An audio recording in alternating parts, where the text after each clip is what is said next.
मैंने ली थी गोल्ड में एक ट्रेड 23 दिसंबर को शाम को 7 बजे। तो शुरू से बताता हूँ उसकी शुरुआत कैसे हुई।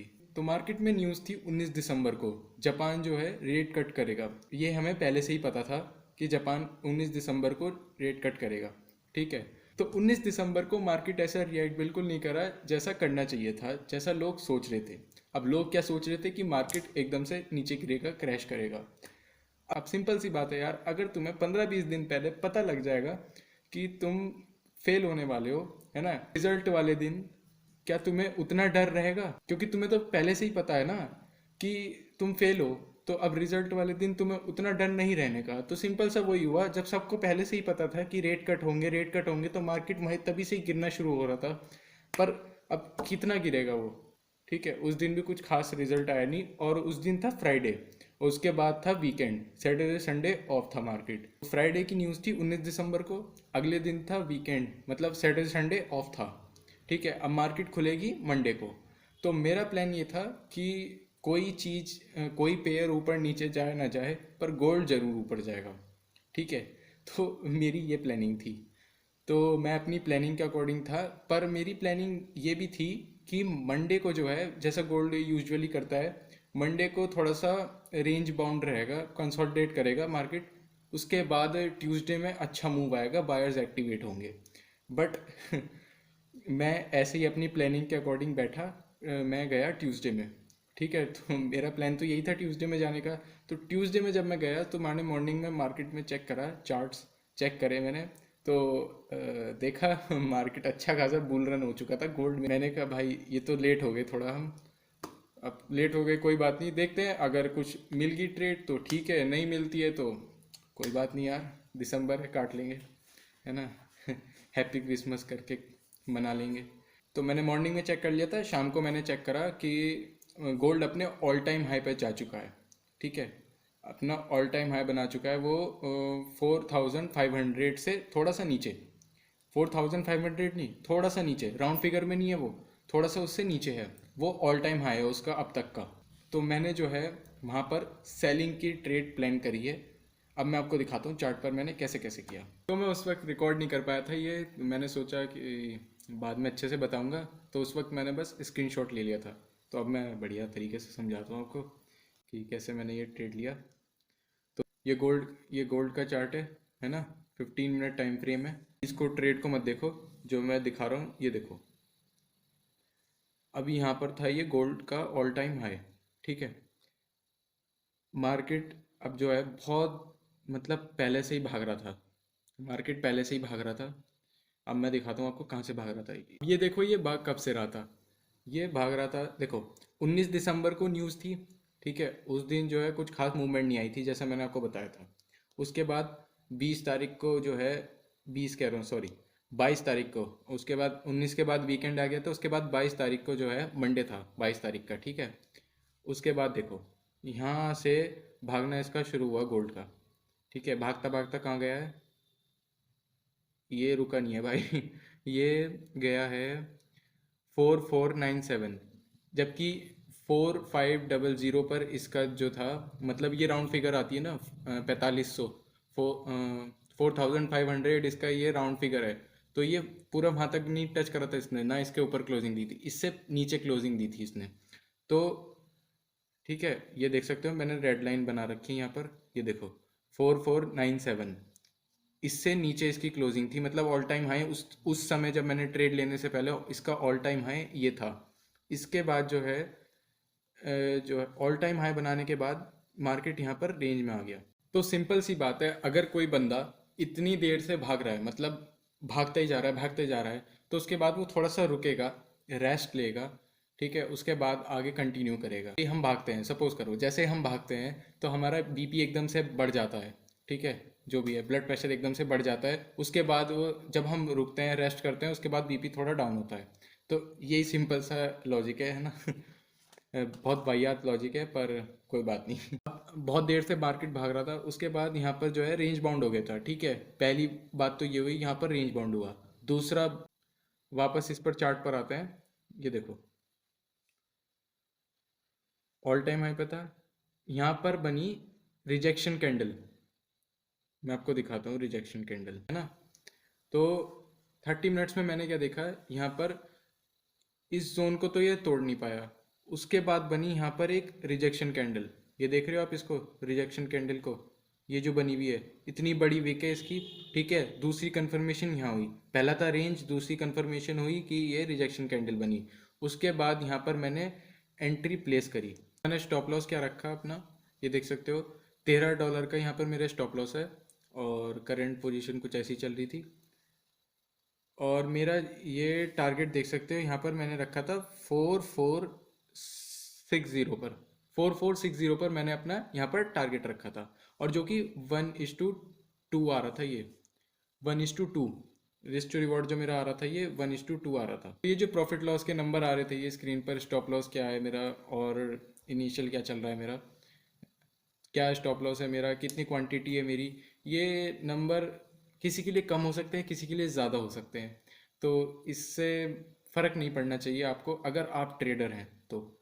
अगर आप ट्रेडिंग करना चाहते हैं या ट्रेडिंग कर रहे हैं तो आपको इस चीज़ से कोई फ़र्क नहीं पड़ना चाहिए। आपको लॉजिक सही समझ में आना चाहिए, और वो जेन्युइन लॉजिक होना चाहिए, फालतू लॉजिक नहीं होना चाहिए। आपको वो लॉजिक समझ में भी आना चाहिए, और जो मार्केट में एक्चुअली वर्क करता है। इसके लॉट साइड से जो मेरी क्वांटिटी है उससे फ़र्क नहीं पड़ना चाहिए, ना मुझे पड़ रहा है। अगर आपको पड़ भी रहा है तो मुझे कोई फ़र्क नहीं पड़ता। तक लगाया था मिनिमम 1:2 का टारगेट। ठीक है, उसके बाद मैंने जो है उसके बाद मैंने जोन पे टारगेट लगाया कि एक्चुअल टारगेट मेरा क्या होना चाहिए। ठीक है, उसके बाद मार्केट ने अच्छी खासी मूवमेंट भी दी है, जो कि मैं दिखाता हूँ आपको। ये देखो, यहाँ पर मार्केट ने देखो मूवमेंट देनी चालू कर दी। ये कितनी अच्छी बड़ी कैंडल बनी है, ये देख सकते हो कितने स्ट्रॉन्ग बनी है। अब मेरा लॉजिक क्या था, मार्केट यहाँ से जैसे अभी तक बाइंग चल रही थी। ठीक है, अब उसके बाद रेंज में हो गया, उसके बाद थोड़ा सा रिट्रेस, उसके बाद ऊपर जाएगी। ऐसा नहीं है यहाँ से सेलिंग आ जाएगी, बहुत तगड़ी सेलिंग आएगी, नहीं, थोड़ी सी रिट्रेसमेंट आएगी, क्योंकि इतना लंबा भागा है वो गोल्ड। उसके बाद थोड़ी सी रिट्रेसमेंट आएगी, इसके बाद भी ऊपर जाएगी, जा सकती है। तो तो मैंने यहाँ पर कर दिया था अपना स्टॉप लॉस ट्रेल, ये देख सकते हो यहाँ पर। पहले था $13 के आसपास, है ना। अब इसके बाद मैंने कर दिया है 7-8 डॉलर्स का मेरा यहाँ पर स्टॉप लॉस है, और करंट पोजीशन कुछ ऐसी थी। तो मेरा जो ये था टारगेट 4444, ठीक है, कुछ ऐसा रखा था मैंने टारगेट यहाँ पर, पता नहीं क्यों नहीं आ रहा ऐसा। और 1 आवर पे कुछ ऐसा था। यहाँ पर 1 आवर पे भी देखो अच्छी खासी डोजी कैंडल बनी हुई है, ये देखो 1 आवर है, ये गोल्ड का 1 आवर है, ये यहाँ देख सकते हो। ठीक है, और ये देख सकते हो यहाँ पर फाइनली टारगेट आ चुका है, टीपी हिट हो चुका है, जैसा मैंने बताया था 4444.2। ठीक है, यहाँ पर मेरा टारगेट था। और ये यहाँ पर देख सकते हो, मैंने ना पहले ये जो मैंने यहाँ पर फिब लगा रखी है, ये इसलिए लगाई थी क्योंकि यहाँ से बार बार रिजेक्शन आ रही थी। तो क्या पता मार्केट यहाँ से रिजेक्शन आ रही थी तो यहाँ से रिट्रेस करके 0.5 लेवल से या 0.7 लेवल से वापस से नीचे जाए, तो इसलिए मैंने ये फिब लगाई थी। तो जो कि ऐसा हुआ नहीं, फिब को बहुत अच्छे से मार्केट ने ब्रेक कर दिया। ऐसा मत सोचने कि ये टारगेट एक ही बार में आ गया, एक ही ट्रेड में आ गया। 3 ट्रेड इससे पहले इस अकाउंट पे मैंने लॉस कर चुका हूँ। ठीक है, मैं दिखा भी दूंगा आपको। और सच्ची बता रहा हूँ, इस ट्रेड से पहले मेरा इनिशियल कैपिटल जो था वो $43 था मेरा अकाउंट में, जो पड़े थे। ठीक है, उसके बाद मैंने ट्रेड ली यहाँ पर, और $13 मैंने रिस्क पे लगाए, और मैंने 1:2 का टारगेट रखा था। बाय चांस ये यहाँ से नहीं आता, ठीक है, नीचे नहीं आता, सीधा हायर हाई बनाता, यहाँ पर नहीं आता, मेरा स्टॉप लॉस खा लेता। मैं उसके लिए भी तैयार था, क्योंकि मैंने रिस्क पहले से देख लिया था कि क्या मेरा कितना रिस्क है, कितना मेरा जा रहा है। ठीक है, अगर ये चले भी जाते ना, अकाउंट भी उड़ जाता, मैं दोबारा उठ के दोबारा खड़े होने के लिए तैयार था। मेरे मतलब दिमाग में ये था कि दोबारा ज़ीरो हो जाऊंगा, दोबारा उठ जाऊंगा। और रियल अकाउंट है ये, कोई ऐसे नहीं है कि हवा में ट्रेड ले ली है कुछ। 3 साल से ज़्यादा का एक्सपीरियंस है मेरा रियल अकाउंट पे ट्रेड लिए। और जितने भी लोग आप देखते हो ये इंस्टाग्राम पे ये सब दिखाते हैं, हवा बनाते हैं, फ्लेक्स करते हैं, इंस्टाग्राम पे गाड़ी दिखाते हैं, ये दिखाते हैं फलाना, इन सब चीज़ों के चक्कर में मत पड़ना। और कभी भी किसी के टेलीग्राम में मत जाना। जा भी रहे हो तो उसके जो जो वो एनालिसिस दे रहा है आपको, उसको मतलब अपने आप, अपने एनालिसिस उससे कंपेयर करो। कि मैं जो एनालिसिस कर रहा हूँ और उसके एनालिसिस में क्या डिफरेंस है, मेरा स्टॉप लॉस इतना बड़ा क्यों है, उसका स्टॉप लॉस इतना छोटा क्यों है, मेरा टारगेट इतना बड़ा क्यों आ रहा है और उसका टारगेट इतना ऐसा क्यों आ रहा है। रिस्क टू रिवॉर्ड के फॉलो कर रहा है, आप कैसा फॉलो कर रहे हो, इससे फ़र्क पड़ता है। आप मतलब दूसरे से सीखो ना, सीखने के लिए ट्रेडिंग करो ना, उसके कॉल टिप बाय करो, ये करो। इजी मनी नहीं है ट्रेडिंग। तो बस इतने ही रखते हैं। देखो, मैं आपको दिखाता हूँ इसमें जो रिस्क टू रिवॉर्ड था 1:5.4 था, ठीक है, जो कि बहुत अच्छे से पूरा हो चुका है। और देखो मार्केट ने यहीं से ही रिजेक्शन ली है, ये देख सकते हो यहाँ पर। मेरा जो टारगेट था वो 4444 था, ठीक है। मैंने अपना टारगेट लगाया था, टारगेट हिट हुआ था मेरा। और उसके बाद यहीं से ही मार्केट ने रिजेक्शन दिखाई और यहाँ से सीधा ऊपर, ये देखो। अगले दिन की बात है ये, अगले दिन मैंने मॉर्निंग में जब चेक करा, क्योंकि उस वक्त मैं आपको बताता हूँ, मैं यहाँ भी ट्रेड ले सकता था, क्योंकि इतना अंदाज़ा था मुझे कि मार्केट यहाँ से रिट्रेस करेगा, उसके बाद वापस से कंटिन्यू करेगा 4500 को टच करने के लिए, या है ना, उसके आसपास ही देखो, उससे ऊपर ही उसने क्लोजिंग दी है। 4500 से ऊपर ही इसने क्लोजिंग दी है यहाँ पर 4520 पे, ये देखो इसके आसपास ही इसने क्लोजिंग दी है, ठीक है। अब मेरा क्या प्लान था, अब मेरा टारगेट हिट हो गया, मैंने अपना सेटअप बंद कर दिया। मैं अपना अगले दिन आया, मैंने देखा कि यहाँ से रिवर्सल आया है। मैं उस समय भी ट्रेड ले सकता था, अप साइड की मैं ट्रेड ले सकता था, पर मेरा जो प्रॉफिट हुआ है मैं उसको यहाँ पर रिस्क कर देता, क्योंकि मैंने यहाँ रिस्क नहीं करा वो, क्योंकि मेरा एक तो अकाउंट लो है, ठीक है, लो बैलेंस है उसका अकाउंट का। $43 तो पहले थे इस ट्रेड को लेने से पहले। अब अगर वो बढ़कर मेरे हुए 83 पॉइंट कुछ हुए मेरे, 83.94, है ना। वो भी अगर मैं रिस्क पे लगाता तो वो प्रॉफिट लॉस वाली सिचुएशन हो जाती, जो मैं चाहता नहीं था। मेरा रूल था कि एक दिन में एक ट्रेड अगर अच्छी मिली तो, नहीं मिली तो भाई हैप्पी न्यू ईयर उसके बाद ही मिलेंगे, न्यू ईयर के बाद।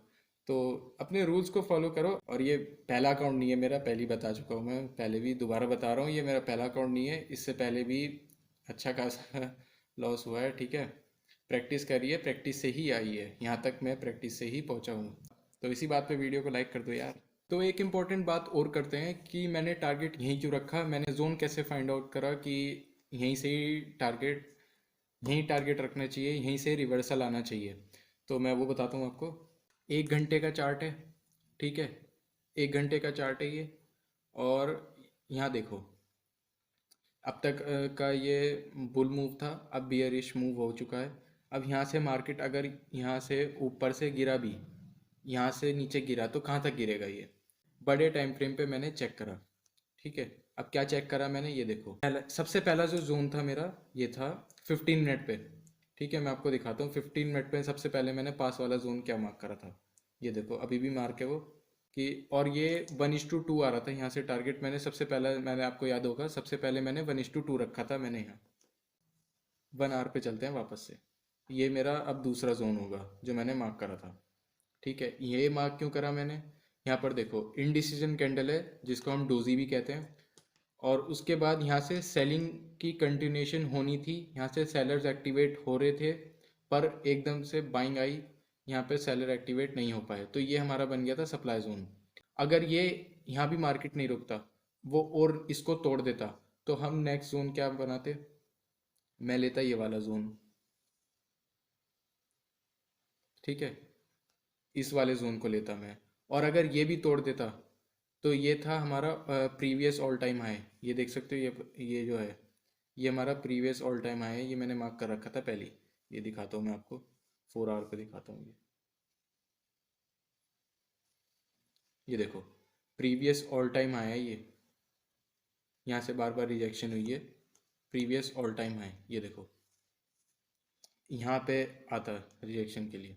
अपने टारगेट को जहाँ से रिजेक्शन पॉसिबल हो सकती है वहीं रखना है हमें, ये नहीं अपनी मर्जी से कुछ भी लगा दिया कि 1:2 रखते हैं यार, नहीं यार 1:2 नहीं, आज मेरा मन कर रहा है 1:6 रखते हैं यार, 6 मेरा लक्की नंबर है, 6 रखते हैं।